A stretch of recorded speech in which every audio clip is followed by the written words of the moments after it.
All right, welcome to our Evening with the Experts on Veterans Mental Health, Substance Use, and Suicide. My name is Taylor Madden. I am the Community Engagement Supervisor at NAMI Multnomah. Today we have Aaron Barrow, a longtime peer support specialist for the Veteran Recovery Health in Vancouver. He's also an Air Force veteran. And then we also have Brett Anderson, who's going to be answering some of your questions as well today, an Air Force veteran who is a peer support specialist of the HUD-VASH housing program at the VA. So thank you both so much for being here. Thank you to our audience members for being here. I'm really looking forward to this presentation and learning from these two. And Aaron, if you want to share your screen, you can take it away. Got it.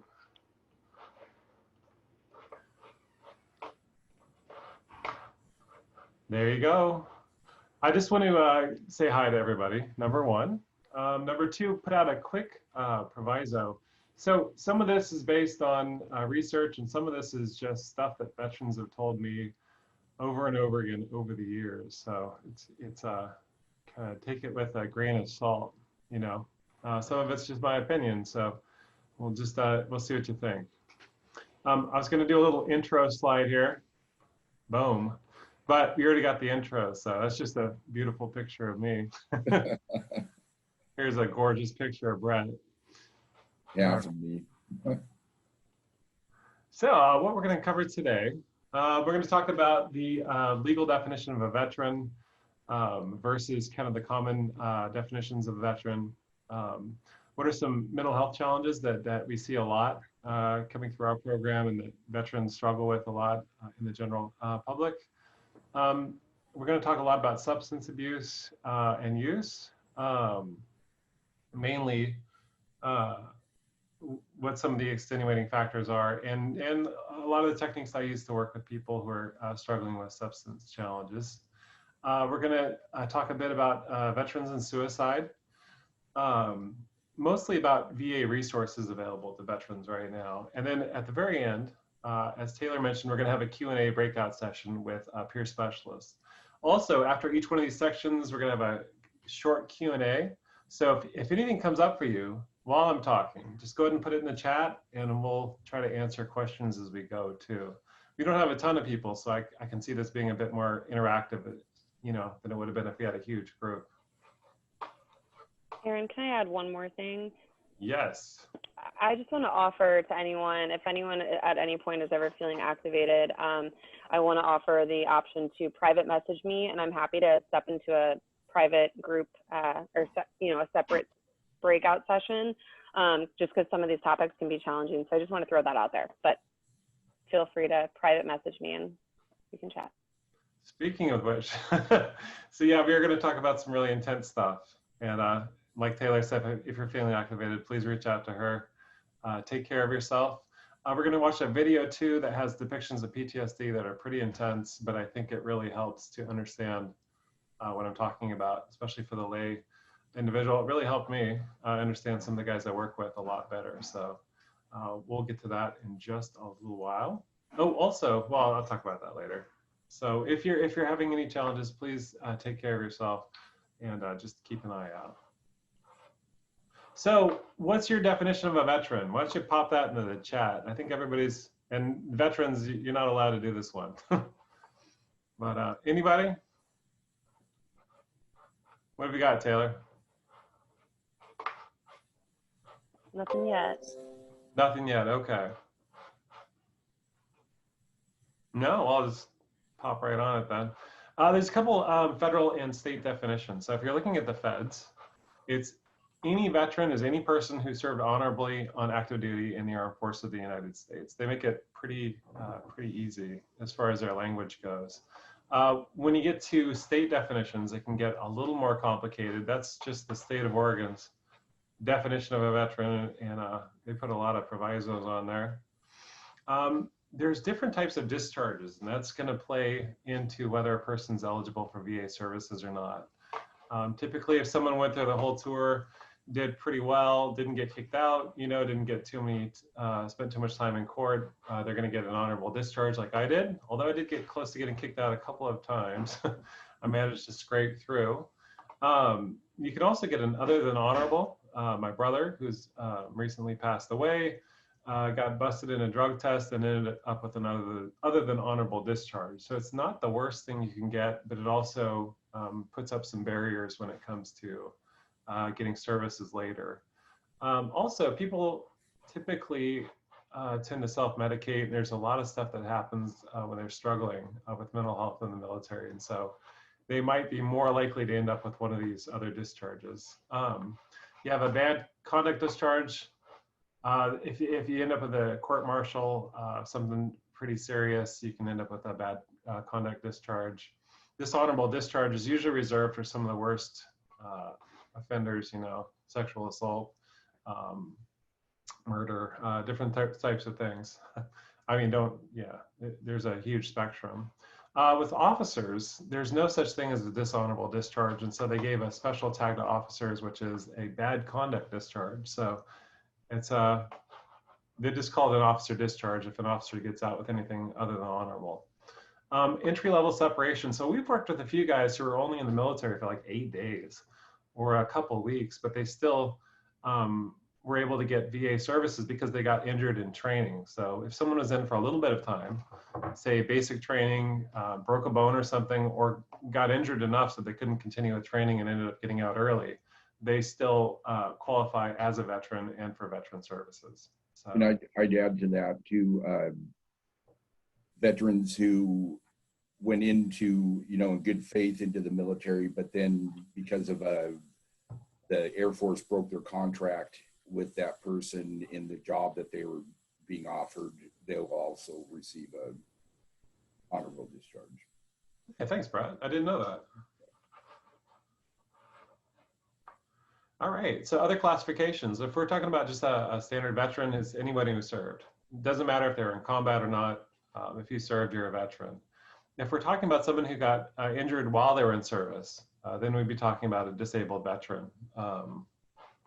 If someone could have a disabled veteran status and not have a service-connected disability status, but still be carrying around a disability they gained while they're in the military.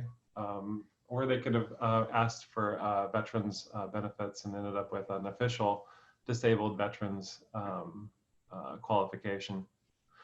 Combat veteran is anyone who served in an active combat zone. So, it's not a lot of, well, I mean, there's a large percentage of veterans who did serve in combat zones, but generally though, if you're talking to a combat veteran, it's someone who served in a combat zone. But someone like me, I was never in combat. I served during peacetime for the most part. So I would just be considered a veteran and not a combat veteran, but a disabled veteran nonetheless.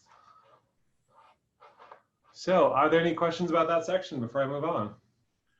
No, this is Jim.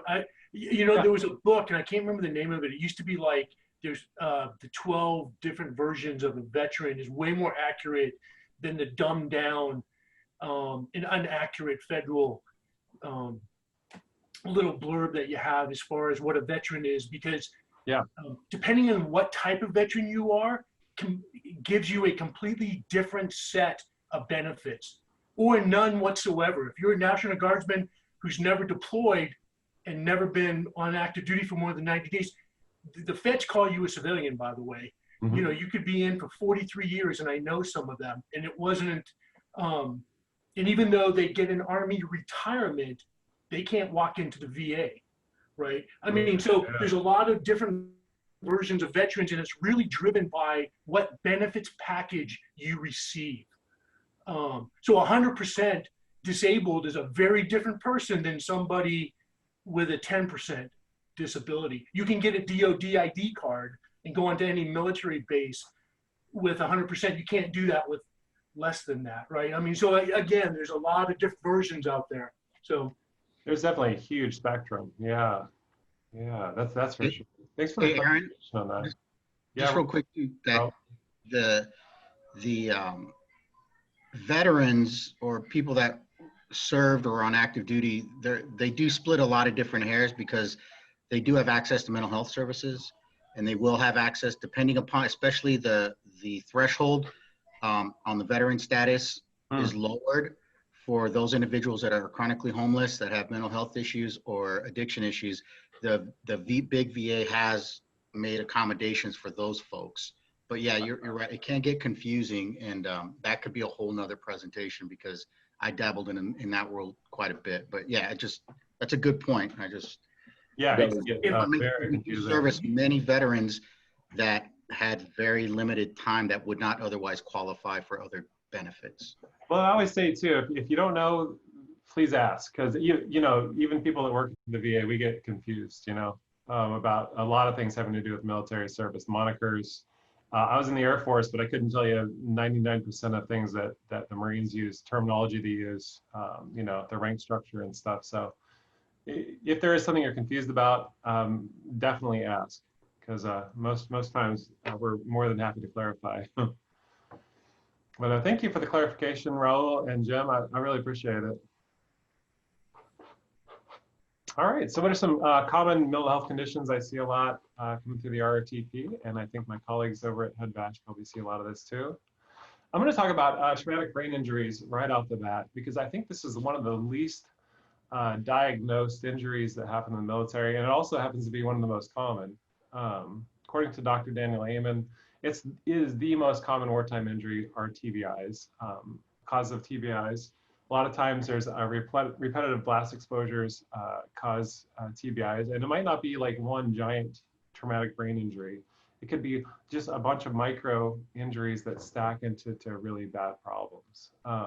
When the bombs go off, the body's protected, but a lot of times the shock waves will still travel through someone's head, rattle the brain around, and the inside of your brain skull is really hard, has a lot of rigid spots, and can cause a lot of damage. And the damage is cumulative too. We've seen that a lot in professional football, for instance, where people get hit in the head a lot or have repeated blows to the head, and it stacks after a while. And we have people that have been out in the field for a long time and have, you know, gone through a lot of this sort of thing. Of course, it could also happen in work-related accidents, vehicle accidents. We've had people roll down hills, get in the head by, you know, cranes. I mean, you know, you're working with all sorts of heavy equipment, and a lot of stuff can happen. Also in combat training, I have a brother who's 100%, and he got it in training. He was doing a fireman's carry and blew one of the discs in his back and had all sorts of complications happen after that. So training's pretty rigorous, pretty intense, and can cause a lot of damage.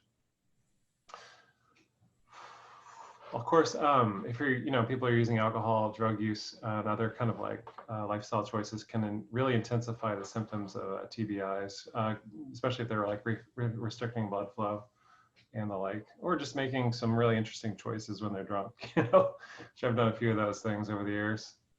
And there's a relationship between the traumatic brain injuries and PTSD also. Absolutely. Absolutely. A deep relationship. And there's a lot of co-occurring symptoms too that happen between both. Impulse control challenges, memory and retention problems, sleep challenges, a lot of confusion and disorientation, headaches that just won't go away, loss of coordination, mood swings. Hey, Aaron. The list is really long.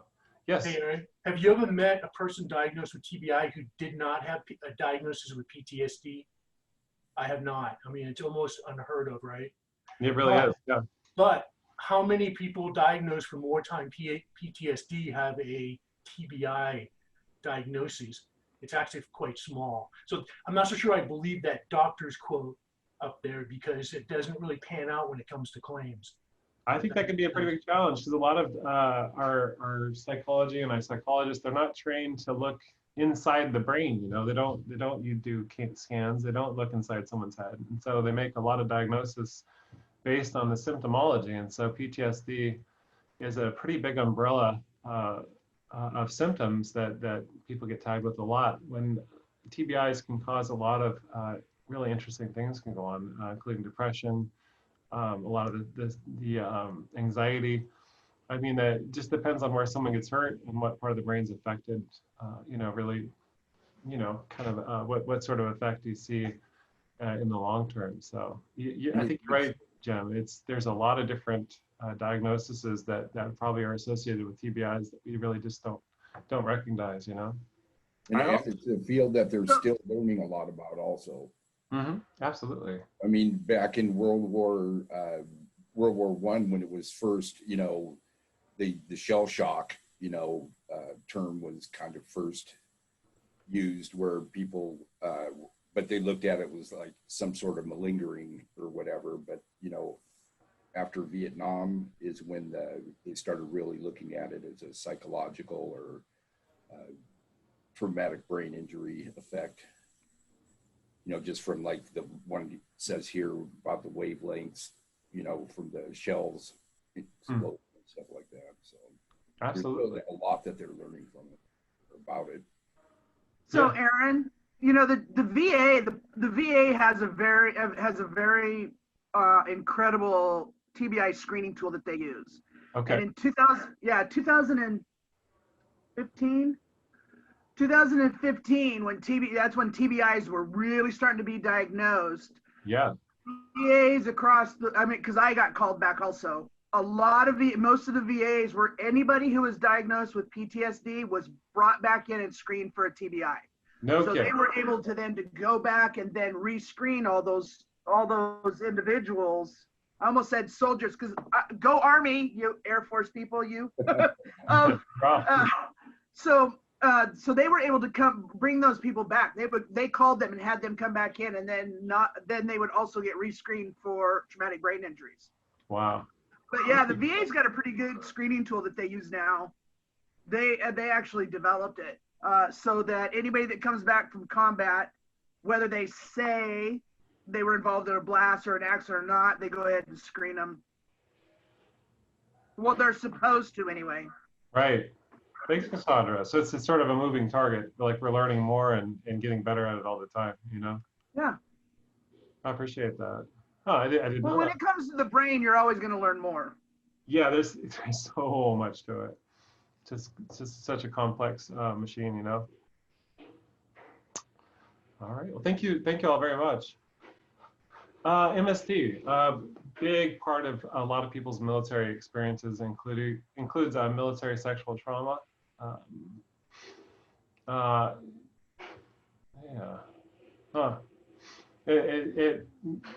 MST it covers a large portion of our veteran population. 1 for female veterans say they experienced MST in the military. 1 in 100 male veterans reported it. Nearly half of all the veterans who are experienced MST were men. And due to the stigma, though, it's believed that it's vastly unreported. In fact, most people, I think, can go a long time without saying anything. And it's now part of the VA screening tool. So many of the people who are represented in this sample or in the percentages are people who went to the VA for service in one aspect or another and were asked about this very specifically.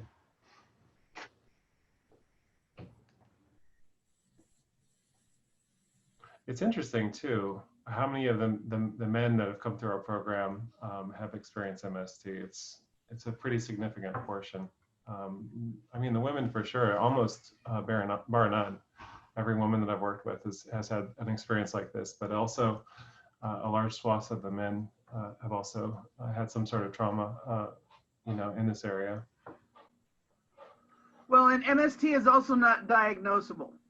You're diagnosed with PTSD, but you're not diagnosed with MST. Right. Yeah. It's something that yeah. And the symptoms vary dramatically depending on where someone is in life and the sort of complex trauma that's going on that's interplaying. Well, mental health issues associated with MST, poor psychological and physical health, a much greater incidence of substance use and addiction, higher lifetime rates of PTSD, 65% and then 45% in women are classified as having PTSD due to MST. And if you compare this to the 38% of men who suffer from PTSD following combat exposure, it's a much higher rate. For the purposes of classification, the VA doesn't classify people as having suffered through MST, but they officially, if you talk to the benefits officers, they officially classify people as having PTSD caused by MST. That's the official diagnosis that people get, and that's also how they're rated for trauma. So the trauma can have many expressions, just like any trauma. Some people just throw themselves into work. Others might just completely isolate and cut themselves off. Some might dive into substances as a coping mechanism. Others just might really express a lot of anger, you know. The thing about trauma is you all know trauma kind of expresses itself in many different forms, and MST is definitely no exception to that, you know.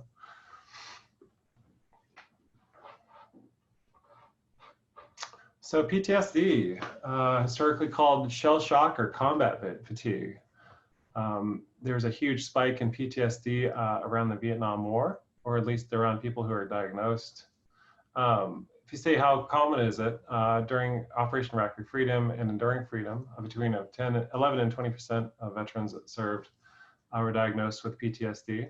After the Gulf War, it was around 12%. And after the Vietnam War, following the Vietnam War, around 30% of the veterans from the Vietnam War experienced PTSD symptoms in their lifetime. And that's sitting around 840,000 veterans, and that's no small number. Between 1/4 and 1/3, or nearly 1 million ex-service personnel displayed symptoms of PTSD at one time or the other. I firmly believe that my brother, who got kicked out of the military, was self-medicating for PTSD, and I think that happens a lot. Self-medication can lead to an other than honorable or dishonorable discharge status. Roughly 16% and it can be a major barrier to getting help. Fortunately, the VA has a low barrier help for both MST and PTSD. So even if someone doesn't qualify for a lot of other services, they can still get help for symptoms of PTSD and MST, which is, I think, is really cool. So some of the biggest challenges the veterans have talked to me about surrounding PTSD, sleep issues have a lot to do with that. Veterans often talk about having really intense nightmares, night terrors. There are people that act out in their sleep a lot. They're screaming, they're punching the wall. They're acting out combat experiences, seeing terrors in their sleep. Veterans report feeling very hypervigilant, so just extremely anxious, you know, all the time, anxious in a crowd. One veteran said that when he went off to combat, things seemed to be going pretty well in his marriage. He was a pretty laid back guy, would leave the door open at night to let the fresh air in. And when he got back, he was checking the locks 3 times, had all the windows sealed up and sleeping with the gun under his pillow, you know. And you can imagine that can put a strain on any relationship to have a partner that goes from being kind of relaxed to super vigilant like that. Frequent panic attacks are pretty normal. A lot of veterans find crowds and crowded spaces to be super challenging. One veteran was talking to me about going to the grocery store, and he was part of this program where he had to immerse himself into challenging situations to try and kind of lower his threshold for anxiety, and had someone bump him with their cart and sort of cuss him out. And the next thing you knew, he was backed up against the wall with the cart in front of him like a shield, and he didn't remember how he got there, just completely blacked out. I was talking to another veteran who was on the city bus out here, and the bus got more and more crowded. He was getting more and more anxious, and the next thing you knew, he was in Vietnam, and he was having these incredible flashbacks and back in country. And fortunately, he had another veteran with him that was able to kind of help him off the bus before things got too drastic, you know. So that's some veterans do report having these kind of waking flashbacks. So self-medication is extremely common. Self-medication, drink alcohol, you know, a lot of people use alcohol to try and get to sleep at night, you know, or use weed to kind of forget. I mean, that's just examples, but it's very common.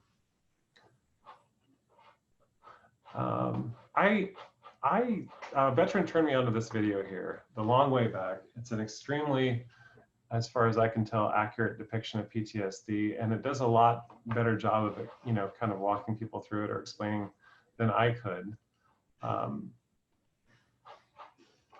I will just play it on the thing here, but last time it sort of messed up. So I thought maybe we can put the link into the chat. Everybody can pop off for a second and watch it, and then pop back on, and then we can kind of continue the discussion. I mean, how does that sound? Aaron, if you put the link in the chat, I can share it if you want. Sure, if I can figure out how to do that. Yeah, if you want to just copy it and put it in the chat, I can share it on my screen. Okay. Or I can try to find it. Yeah, I just have to figure out how to get into the chat while I'm sharing my screen here. There you go. Anybody have any questions about what I've talked about so far or comments? Yeah, Jim actually had a question in the chat. Has the VA seen correlations between MST and BPD? Maybe you can speak to that while I work on getting the video going. All right. Okay, I'm sorry. Can you say that again? Any correlation, if the VA has seen any correlation between MST and BPD, borderline personality disorder? You know what? I have no idea, and I wouldn't touch that with a 10-foot pole. I know of one example of somebody that I've worked with who. Yeah. Okay. Yeah. If we're going to talk. Speak to it, Brett? What's that? I don't know if you wanted to speak to it, Brett, a little bit. Well, Was he talking about borderline personality disorder or bipolar disorder? Oh, I don't know. Do you want to clarify? Well, my experience with one individual is borderline personality disorder, because borderline personality disorders begin when somebody's young, even at the stage of being a young adult or whatever. Certain things happen, during those times, some sort of abuse, a lot of times that leads to a person developing these, I hate to say abnormal or whatever, ways of dealing with life and everything. And so I know that there is the possibility of, sexual abuse being, could work into that, because, a lot of people go into the military 17, 18 years old. So that would be one of those traumatic effects or whatever that could bring on a borderline personality disorder later on in life. Yeah, we're talking borderline personality disorder. That's a moving target. A lot of those official diagnoses have even been taken out of the current DSM. I have a hard time putting that label on somebody. It is not one of those labels like manic depression used to be. And they're very hard to diagnose, and they're very hard to treat. Is the other issue with them. Yeah. Especially the longer it goes, these certain behavior patterns become just normal to a person, and then you have the, any kind of change produces, stress, and some people just can't handle it. Well, I'm going to say I haven't seen a correlation in my own work here at the VA. I've been here for 8 years, and I've worked with tons of people who have experienced MST, and very little correlation with MST and a personality disorder. Not all I'm doing is sharing one example that I know. I mean, I've worked with a few people that are diagnosed with a personality disorder, and it was extremely challenging for them to be here, I think, because of that interpersonal challenges make it hard to be around a giant group of people for a long period of time. And it was very stressful all the way around. But again, it's a moving target, and it's something that's really, I think, poorly diagnosed in general. So it's hard to talk about with any sort of authority. Yeah. And I wouldn't even, pretend like I could. This is the other Jim. I'm the one who brought it up, and I was talking borderline personality disorder. And I was coming at it. I think Brett pretty much had it lined up, and your comments also, that I'm thinking of. You see borderline personality disorder quite frequently diagnosed anyway, like in young women who may have been sexually abused. Or young men, yeah. You see it in cutting, you see it in, various and sundry ways. Certainly it would be PTSD if they were in a similar circumstance. It would trigger something.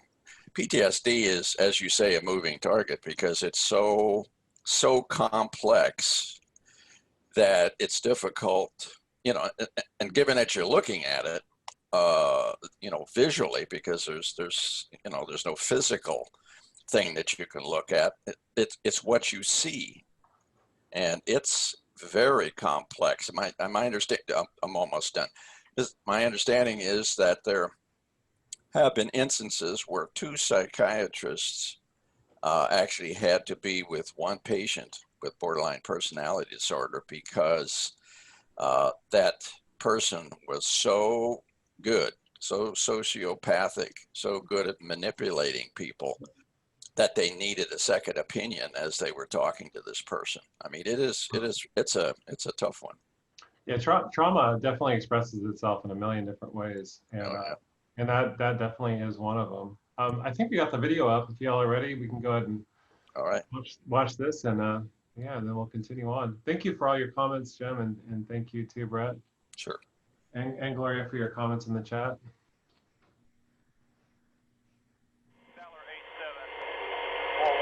Radio check, empty. And 4-1 on the ground. How do you read? Primary building is still 101. COT is 2055, over. Roger, 5 minutes. HLZ will be double. Left door. 2641, 1 minute out. Mark target. 4-1's coming out. 4-1 visual. Be advised, you got probe, there are 2. They're approximately 100 meters apart. 4-2, taking fire. Going down. Every day, I have to wake up and reinvent my mind.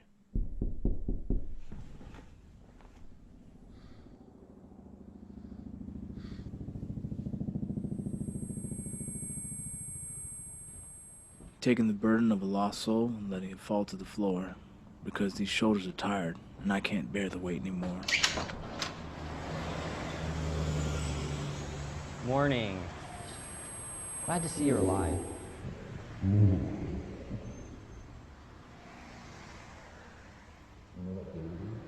I know it's not my problem, truth be told. It's the boots I'm expected to fill. It's the pressure I hold. Well, you're gonna pay up.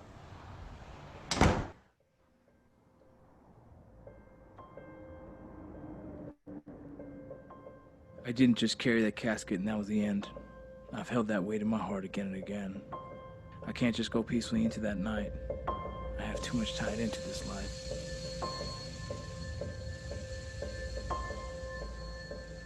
My heart has been torn in so many directions. Not sure what the truth is anymore in my reflections. Is it sad when you can't recognize your own self? When you look in the mirror and see someone else?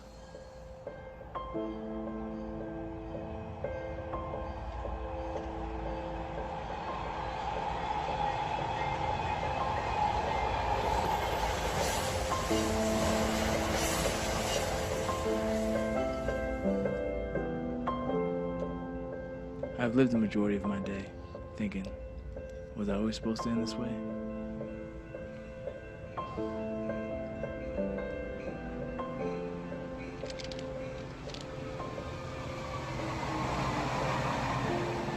What made me this way? What caused this corruption?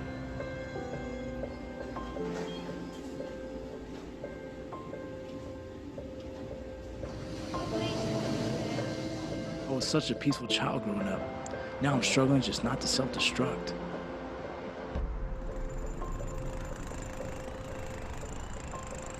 I felt guilt for so many years. Why was it me that had to see his family in tears? Handing them the gold star with grief. They looked at me like I snatched a child's soul, just like a thief. You know, for a veteran, you sure have a sorry sense of time. What is it this time? Got a fight with the wife, I take the kids to school. You had a fight with the wife, because it's always something with you. You know what? I'm done. You're done. You're gone.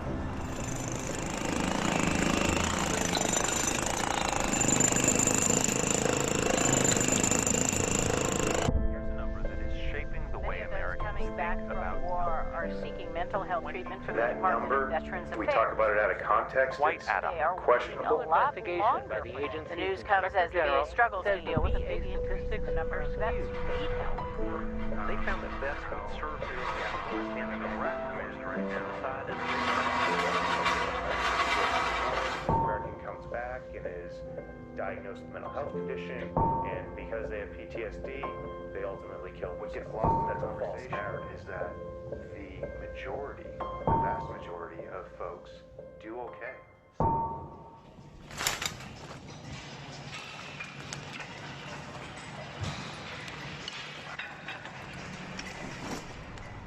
Now we battle with conflicts of self and where we stand.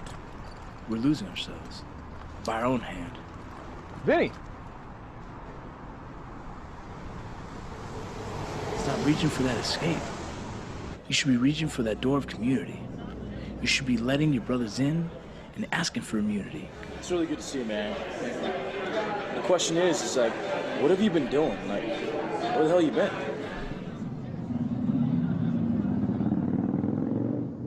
Every time I see another person decide to take the wrong door, it's another battle lost in the big picture of war.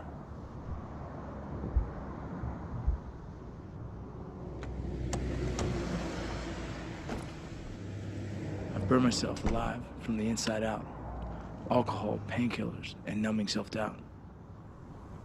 I've submitted to prescriptions I know I don't need, but if the doctor says so, then who am I to disbelieve? I've always 2 steps from destroying the core. I feel some nights the best part of me was lost in war. I feel I'm pulled in 2 separate directions, 1 minute firmly on my feet, and the next to depression.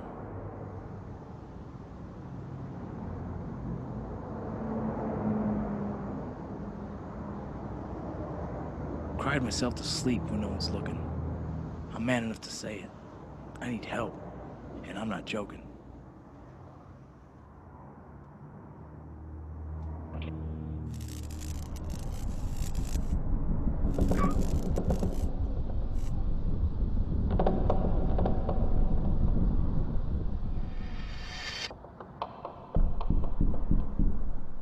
I've lost myself in everything that was me. In a hole so dark. I've been there, can't you see?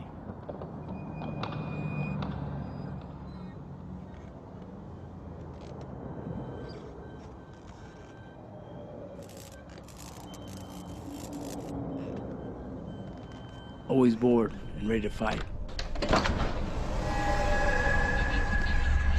Who I am during the day isn't the same man at night.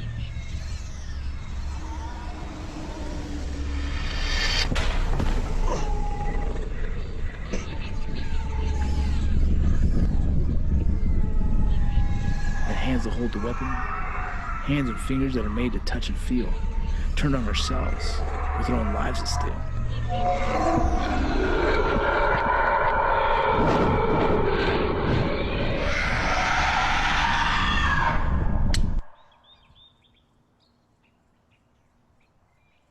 Slurs of an alcohol-fueled slumber.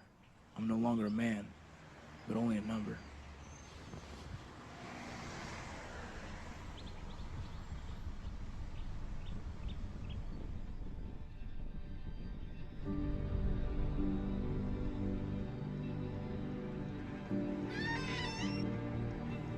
We can say cheers to the fallen for the sacrifices made.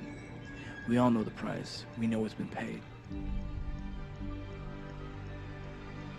Being light infantry wasn't just an MOS anymore. My first battle now is getting my feet on the floor.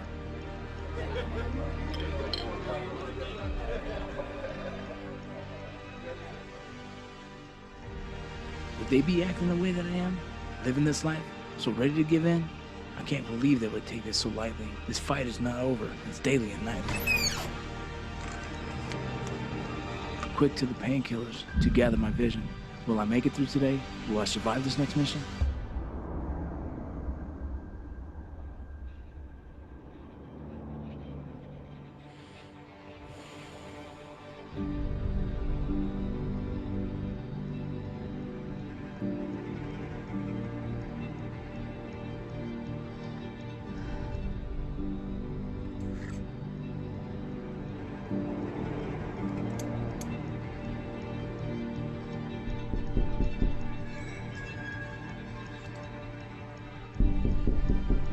I had to intervene because I woke from a dream.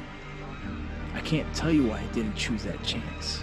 My destiny simply isn't ready to be done with this dance.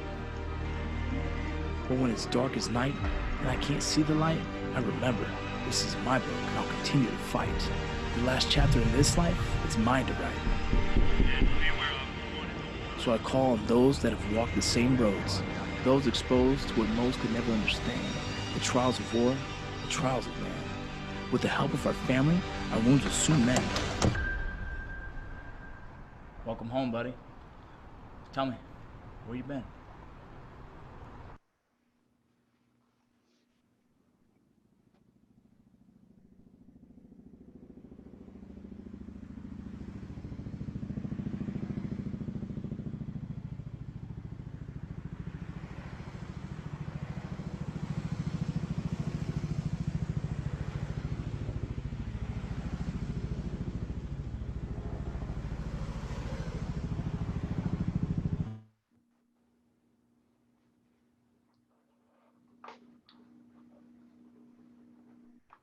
That gets me every time.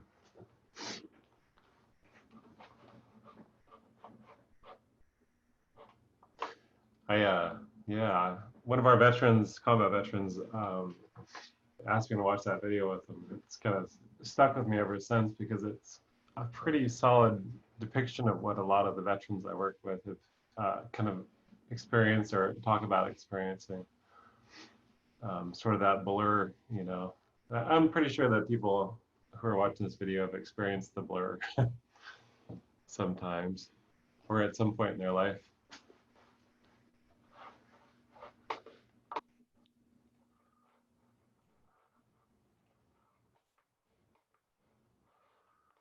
Oops.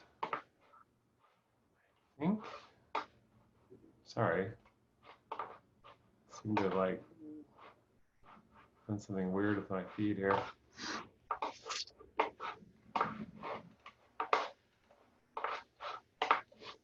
All right, having some technical issues. Hold on just a second. There you go. Okay. So a lot of times in the military, if someone's facing mental health challenges, there's a pretty big chance that they're going to avoid help, but they might avoid help. People in the military face a lot of stigmatization for seeking help. There's a kind of this prevailing view that if you have any symptoms going on and if you seek help, it's a sign of weakness or cowardice or lack of character. I know I would avoid that sort of thing out of sheer embarrassment. I recently applied for benefits a couple of years ago, but there's a lot of stuff I couldn't prove because I just muscled through it. Just didn't want to go see a doctor about it, which is fine. Also, people who seek help typically it can block your access to promotion and other leadership roles. I think Brett might be able to speak to a bit. You were talking to me earlier, Brett, about how people who were diagnosed with a mental health condition, at least when you were in, were kind of mainlined straight out of the military, for the most part. I worked in inpatient mental health. That was my AFC in the Air Force, and there was a hesitation for people, coming in for help because in a lot of cases they would be it would be a path for them to be discharged from the military because they weren't considered worldwide qualified, especially with certain diagnoses like bipolar, because back then they used to treat it mainly with lithium. And so in other countries, they couldn't do that kind of testing at the time. So that would automatically get somebody discharged from the military. And, when somebody's had, several years of service, and had all those plans to maybe retire or whatever, it made them hesitant to come in for treatment. And then they're basically any kind of mental health, would bring up, questions about whether this person was fit for service around the world. And at the time too, a lot of these veterans were discharged without any follow-up care, to help them transition back into the civilian population too. So a lot more is being done about that. Thanks, Brett. In fact, I know when people are discharged from the military now, there's an orientation thing that they go to make sure that all veterans are given all the resources available to them after their discharge. So there's definitely a better net now, that's for sure. And yeah, I'm really happy. It was a stigma that kept a lot of people from seeking help in the military. Yeah, and too, you know, a big portion of the military is super young. I mean, if people who are in, you know, I was like a 19-year-old knucklehead, and the 32-year-old tech sergeant in my shop, I thought he was like 1,000,000 years old, you know. It's like father time, you know. Yeah. I think the oldest guy in our squadron was like 41. So, you know, when you're young too, you kind of push stuff down thinking that you're going to live forever. So, yeah. Also, you know, a lot of the stuff didn't get reported either, traumatic events, because, you know, maybe the guy who's in charge just didn't want to do the paperwork, you know, or didn't want the embarrassment for the squadron. So addictions, you know, mental health challenges in the military definitely lead to, or can lead to, addiction disorders. Among Afghanistan and Iraqi veterans, 63% diagnosed with substance abuse disorders also met the criteria for PTSD. So pretty strong correlation there.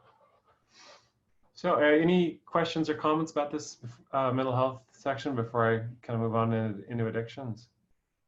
I just add one more component to that is sure. There's the institutional effect of the military on a person, which oftentimes when they get out and they don't have those institutional controls on them, they struggle to transition back into the civilian population. And a lot of times that can lead to homelessness, addiction, of course. Across the board, veterans have a higher instance of these deals across the board, pretty much, whether it's addiction, homelessness, suicide rate. And there's that part about the military. When people get out, sometimes it's just when you're in the military, you have this sense of being part of something that's bigger than yourself. And a lot of people have, you know, that becomes a very important part of their life while they're in. And then when they discharge into the civilian world, they feel that there's a sense of loss. Yeah. Who they are and stuff. So that's a big part of what affects veterans too.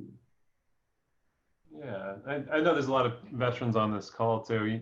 You remember, you know, you're in and your food's taken care of and your medical's taken care of and your housing's taken care of, and you got a decent paycheck coming in, and then it's kind of a rough transition into the real world where you got to pay rent all of a sudden. And, you know, I remember that first job interview I had, I asked for 19 bucks an hour. So that's what I'm going to need to get all the stuff I had in the military.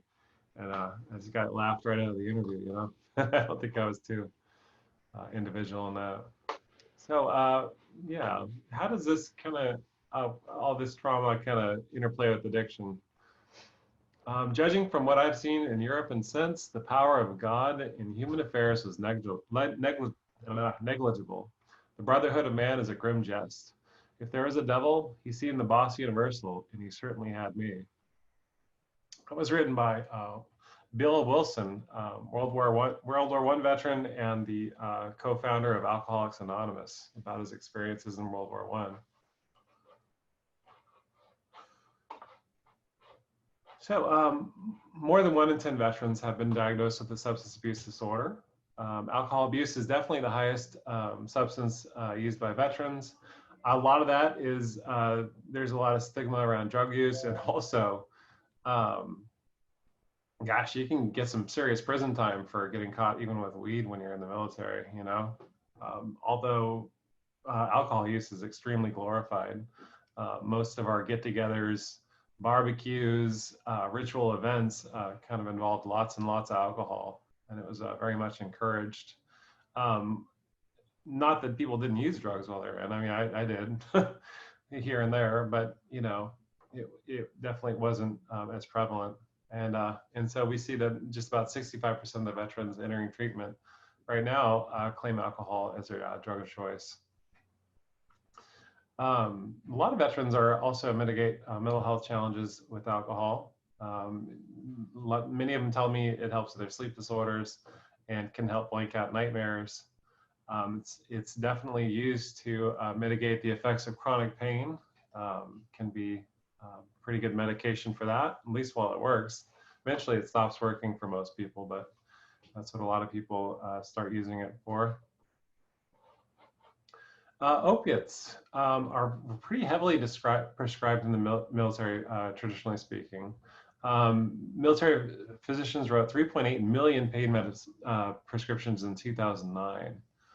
40% of service members injured in combat received opiate prescriptions, and 25% of these for an extended period, and 7% reported to develop the long-term substance use disorder.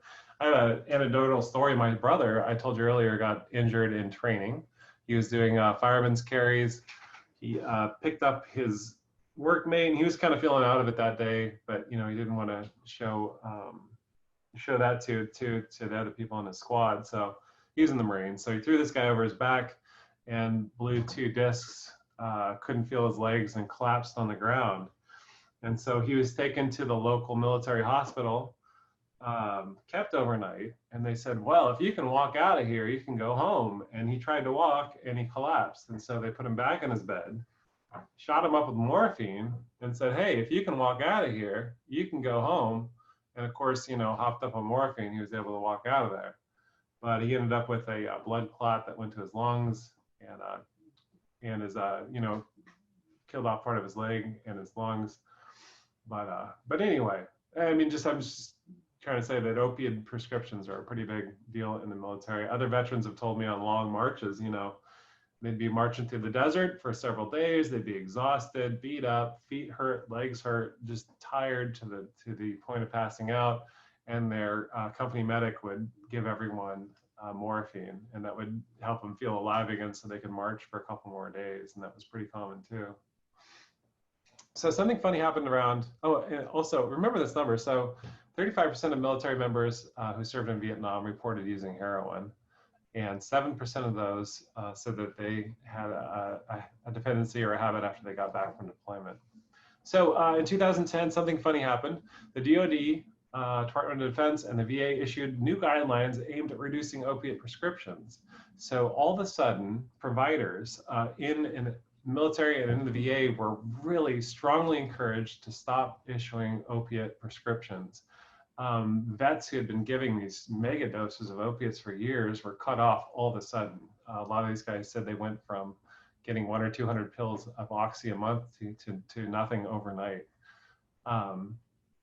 Which, of course, if someone's like heavily addicted to opiates and they've been getting the VA or the military has been their best drug dealer for a long time, and all of a sudden they get cut off, what are they going to do? A lot of these guys started looking for it on the streets. It's extremely expensive. One pill of oxy can run someone like $8, and if you have a 200 pill a month habit, you can do the math. So a lot of these guys ended up turning to heroin as kind of like a cheap alternative to the opiates that they couldn't get anymore. So yeah, it's pretty interesting. A lot of the veterans that I work with that have a heroin addiction started out getting a lot of their opiates through the federal government. Of course, trauma has rears its head in a million ways, and it has a huge interplay with addictions. If you guys have never read In the Realm of Hungry Ghosts by Gabor Mate, I'd highly encourage it. He's a doctor that works in the free clinic zone up in Canada with people who are struggling with substance use disorders, mainly heroin and methamphetamines. And God, his books are pretty amazing. But what he talks about a lot is trauma in childhood, kind of miswiring a lot of the crucial brain structures. And also he talks about people who have experienced severe trauma.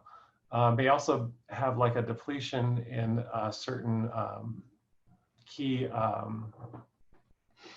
can't think of the name right now, probably because I'm trying to, but components of the brain. So, he talks a lot about how, like when you're a kid and you cry and you get hurt and you get a big hug from someone that loves you, you get a huge squirt of epinephrines, or naturally occurring endogenous morphine, and that helps you feel better. But maybe a kid who's in a traumatic situation gets hurt, starts crying, and then gets yelled at. That wiring that would have given them that natural pain relief from that traumatic situation ends up without it. And so some people in adult life, when they use heroin, they find it's like a key in a lock. All of a sudden, they're getting that opiate that should have been naturally occurring in the brain, or in the case of ADD, meth can really kind of fill the gaps in some of the chemicals that just aren't there. So a lot of the veterans I work with, talk about combat-related trauma, but if you really kind of dig under the surface and talk to them for a minute and get them to open up, and this can be really challenging, they'll tell you some pretty horrendous stories about their childhoods. I know that I faced some pretty horrendous things in my childhood, and that definitely lent quite a bit to my, my addiction disorder later in life. That's very common that our veterans who suffer from substance abuse disorders have a lot of these childhood experiences that are accentuated by their combat service, or accentuated by PTSD, or accentuated by MST experiences or TBIs. Of course, people of color, Black, Indigenous, and people of color serving the military face the same levels of racism that they face out in the general public, but it can be kind of exaggerated because the people that might be showing some of this racism are also in charge of your food and housing and medical supplies and just basic living. The same could be said for the LGBTQIA plus community, trying to survive in a military situation, kind of surrounded by people who might not understand what they're going through, or really bigoted people, and face some really traumatic, experiences through that. So it's been really important for me to learn that trauma is extremely crucial in the causes of those substance disorders. And if you're really going to help somebody, you have to kind of dig beneath the surface, past some of the surface symptomology, or past some of what things that they're saying on the surface, and give them the opportunity to express some of that trauma. So a lot of what I do to help people, or what I've learned to do, and again, this is a moving target. What I do now is so different than what I did 8 years ago, and it's probably going to be super different than what I do in 8 years. But I just try to create a safe space for a veteran to share some of that pain and some of that discomfort. I'm a nurturer and I'm a natural rescuer. So when someone says that they're having a hard time or talks about a really difficult childhood experience, of course I want to rush in and make them feel better. Let's fix this right now. Give me that smile. And one thing I'm really learning as I go on this journey of my own recovery and helping other people in their recovery is, a fix is not what people are looking for. A lot of the time, they know what the answer is. They're just looking for the why and not the how. Giving people space to share. And when they get into some really heavy stuff, instead of shying away from it, we're trying to help them feel better. Just leaning into that trauma and letting them stay there for a while and kind of dive into it a little bit so they understand it better can be life-changing. I like to use a reflective, kind of non-judgmental approach, and it's really hard to do because negative judgments can be easier to avoid. Like, oh, that's a really crappy thing you did there, or I can't believe you did that. I can kind of refrain from that, but it's the positive judgmental spaces that are hard to avoid. Like, oh, that's great, or oh, I love that, or that's wonderful. I feel like when I kind of give judgment in one way or the other, what I'm doing is I'm driving the conversation towards my needs versus letting the veteran express their needs and kind of drive the conversation themselves. The less I can try and be impressive, and the more I can just try and be impressed and quiet and really focused on the person I'm talking to, the more they seem to get out of the conversation. It took me a long time to learn this because I used to try and be super impressive. I've got to be so impressive in this situation to impress on them how impressive I am and how much I know, which is of course total bull crap. That's not what they're looking for. A lot of the time they're looking for someone that really listens and they can really dive into some dark places with. It's really important. It was important to me to find community. And so that's something that I really kind of stress with the people I work with too. Whether it's a 12-step program, 12-step programs were really good for me and have been really helpful for me. May not be the right fit for everybody, but they could be, you know. There's some really good groups around Portland, Gresham, Vancouver with a serious veterans focus, either you know, closed veterans groups or open groups that have a veteran-centric approach. Of course, SMART and Dharma offer some alternatives for people who have struggled with the 12-step model.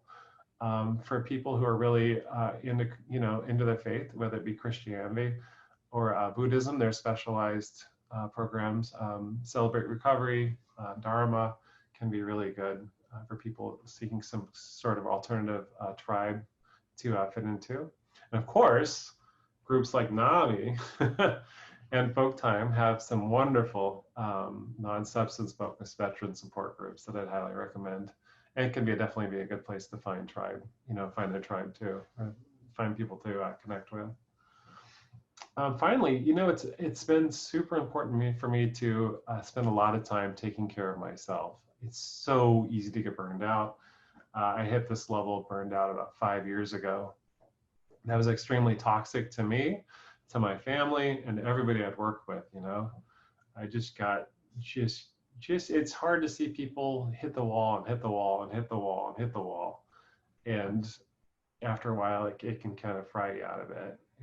And I wasn't working on myself, and I had a really unhealthy diet and bad sleep habits and all sorts of stuff around my own life I didn't want to acknowledge. And it turned into this toxic soup where I was super negative, and I was affecting all my coworkers in this negative manner. I was like, really, if someone was messing up, I was like, just wanted to talk about it so bad and tear them down. And yeah, I had to start working really hard on myself and continue to work hard on myself to be able to do this work with other people, you know. It's like that, and I know if you've heard this before, it's like if you're in an airplane that's going down, you always want to put the airbag on your face first and then help the person next to you so you don't pass out in the process and you both die, you know. So keep an eye out for burnout. It's pretty important. Any questions about this section or anything that I've said?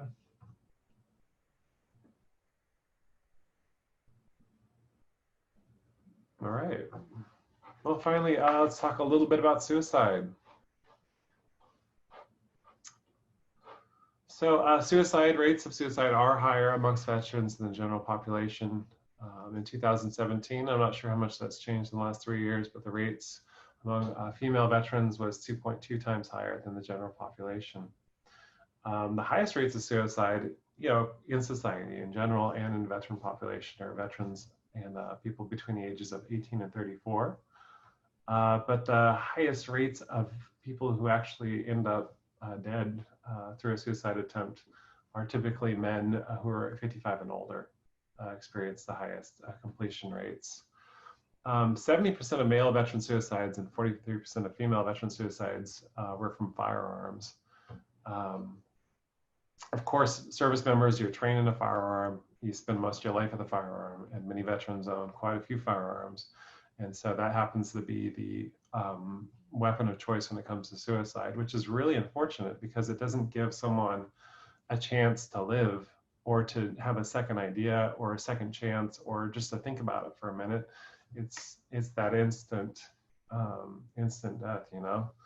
A lot of studies have showed that people who have attempted to commit suicide and survived, for instance, people who have jumped off of bridges and were interviewed afterwards said that if, you know, that they had second thoughts the second that they jumped, you know. And it's unfortunate that when people are working with firearms, there isn't that second chance to you know, rethink things and go on living or even recover at that point. Yeah. So the VA has got a number of programs that it's put in place for veterans who might be experiencing suicidal tendencies or suicidal ideation. There's a Veterans Crisis Line. It's the normal crisis line number, but you press 1 and you get someone who's specially trained to work with veterans. Veteranscrisisline.net, you can do a chat instead of talking to a live person if you want to do that. I mean, you're still talking with a live person, but you can chat with them instead. Or you can even text with someone on the crisis team by texting 838-255. Every hospital has a series of suicide prevention coordinators that you can get in touch with. They have a ton of resources if you have any questions.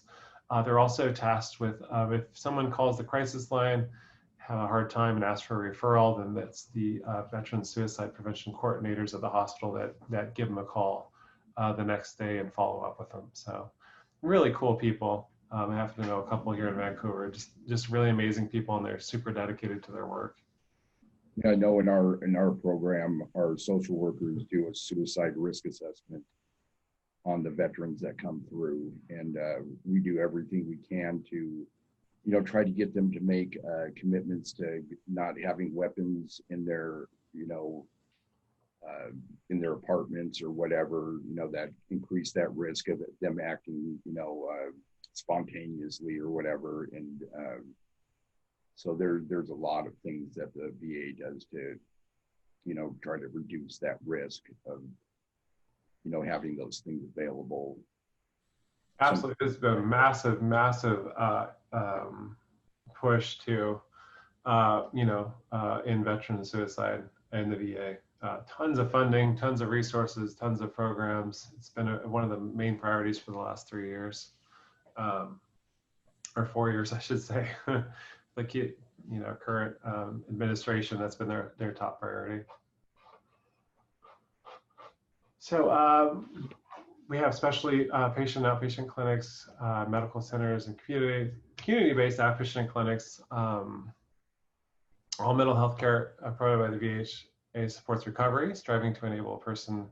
Well, that's right from the website, but I think we do a pretty good job with mental health at the VA. Of course, opinions may vary. You can look up services at mentalhealth.va.gov. There's vet centers around town too that have counseling, outreach, and referral services. And you can find that at vetcenter.va.gov. And I'm sure you all know that there's the CRRC downtown. At the second MAC stop past the fountain, the homeless veterans outreach program that the VA has.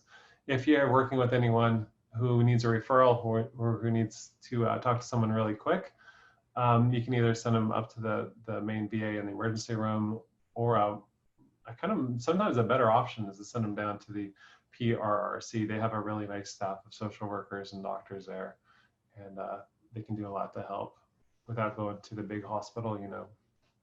That's how a lot of people get to our program, is they get referred to our substance abuse and treatment program on campus, or they get referred through the homeless veteran outreach program downtown. Finally, there's a really good internet site called maketheconnection.net. There's tons of videos from people in recovery talking about their experiences and what helped and what didn't help. And there's a lot of resources that you can tap into that way. So I'm about talked out. That's my presentation. Anybody have any questions? We did have another question in the chat. It says, how do I find out who the suicide prevention person is here in North Bend? And then yeah, sure. Someone, yeah, go ahead. Yeah, if you go to the veteranscrisisline.net /resource locator, it has a list of all the suicide prevention coordinators for across the country. So you can look them up through there. And someone also added Vet Center Call Center 877-WAR-VET. So it's 877-927-8387. Right on. I can't see that chat when this screen share comes up. I've been missing a lot of that stuff. And if we don't have any more chat questions, I can take the recording off soon and we can do an open discussion. You just let me know when you're ready for that. Yeah, I'm open. That's all the slideshow I got. Okay, great. I'm gonna stop recording now. Maybe.